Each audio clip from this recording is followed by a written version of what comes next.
Hello, my name is Dilsa Capdeville, and I'd like a few minutes to talk to you about Milton Potter. I've known Milton Potter for many, many years.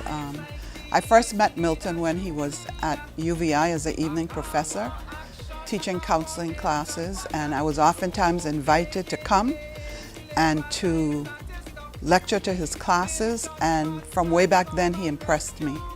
One of the things that impressed me about him is that the care he took with the young people, the mentoring he did in between his classes and his statements, and he always made, when I came on there to lecture, he made it fun. I loved adventures as well, and I too enjoyed working with the students.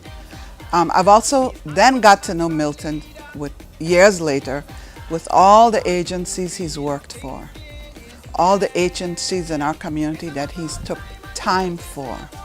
I believe Milton Potter is an honest, committed, empowered individual who has our islands at his heart, the young people, and he wants to see differences in what's happening in our community.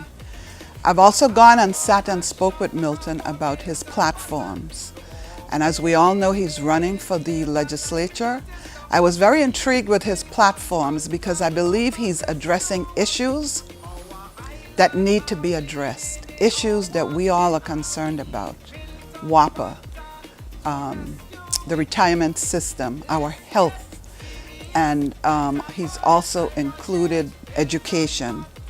He's also concerned about children and young people and the violence that has permeated our community for many years, but it seemed to have exploded in the last couple of months. I was thoroughly engaged in speaking with him, and I felt he was honest, he was accurate, he did his homework, he did his research, and a lot of the information he has been able to gather comes with the fact that there are so many numerous agencies he's worked in, and while he worked there, did a lot to enhance and improve what was going on. I also feel that we as a community are very disenfranchised with what's happening, particularly in our legislature and in aspects of our government. I also feel that many of us are so disenfranchised in my speaking with people that they have come to the conclusion they are not voting because nothing is changing.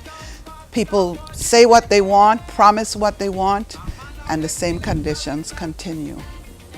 We also, based on what's happening in the world, in our United States, and especially in our islands, need to really come to grips, and we need to decide whether we're going to be agents of change or by being silent to become part of the problem.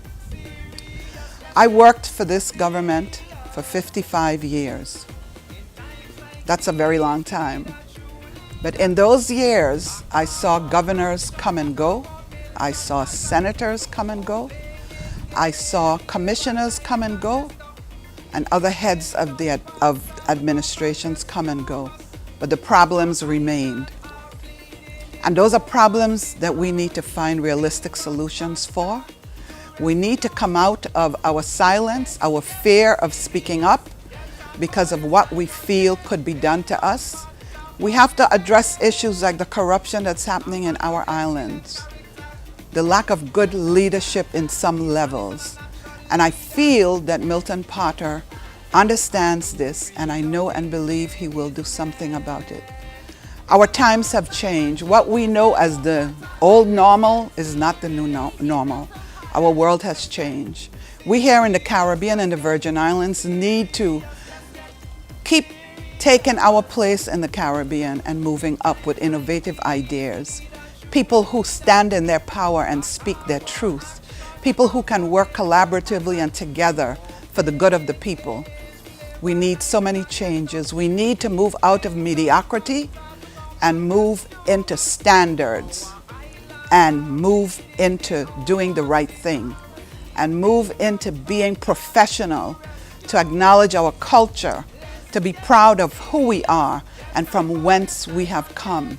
And in doing so, we need to be part of the movement that's going to guarantee change in our community, a better life for our young people, our young adolescents, better services for our elderly, better services for our middle class, better services for all of us.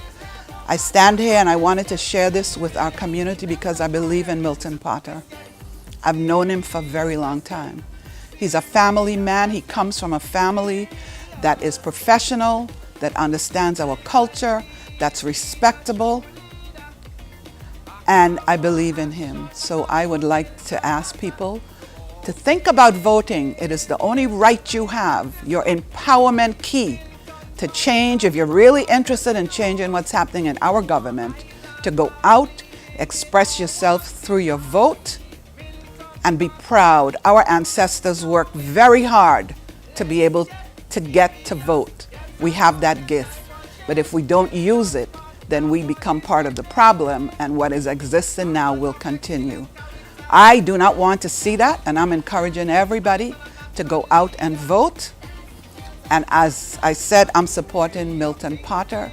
I wish him well, and I want to say God bless each one of us. God bless our Virgin Islands. I am a Virgin Islander to my bone.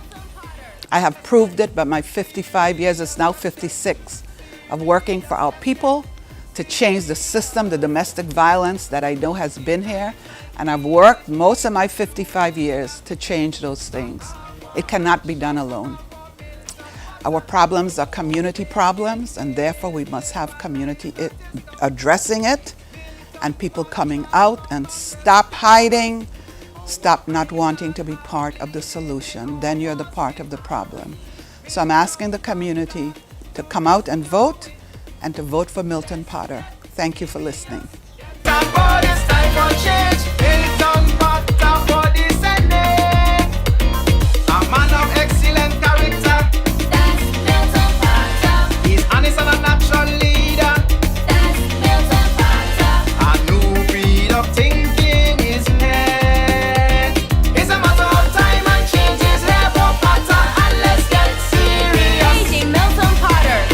Milton E. Potter, your candidate for a seat in the 34th Legislature of the U.S. Virgin Islands.